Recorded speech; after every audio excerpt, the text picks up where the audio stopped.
Forum organizovalo Združenje Interart z Nového Sadu, ktoré pozberalo za počatok neveľké číslo malých i strednjih produkovateljov kvalitetne poživi i interesantne číslo prepodavateljov na temu agrobiznisu, podnimateljstva, ambalaži i pakovanja, gastronomiji i turizma.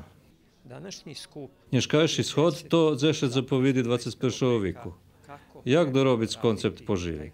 U Srbiji možljive vytvoriť zdjelovni ambijent i to naš društveni cilj, že bi produkovatelje mogli na iste kvalitetno robiť i svoje produkty plasovať do celého sveta.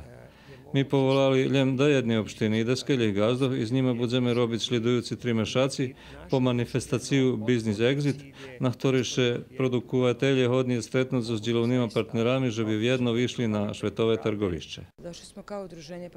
Prišli sme spred Združenja keresturskih paprigaroh posluhat, co ponukaju banki, bo produkovatelje zainteresovani nabavjať mehanizaciju, a tiži vidjeti jak bi sme mohli organizovať otkup paprigi. Otvoriše rusijske targovišće, ta prenješeme našim členom toto, co tu učujeme. Najvažnejše poživu plasovac u najdragšej formi, vari autor projekta Đorđe Mojić i nazdavaše, že dzekujući tomu projektu i moci mladih, ktorí žadni afirmaciji i uspihu, Srbija z ambiciju zatrimovanja mladih u Srbiji napravi kvantni skok u naprijame švetove konkurentosije.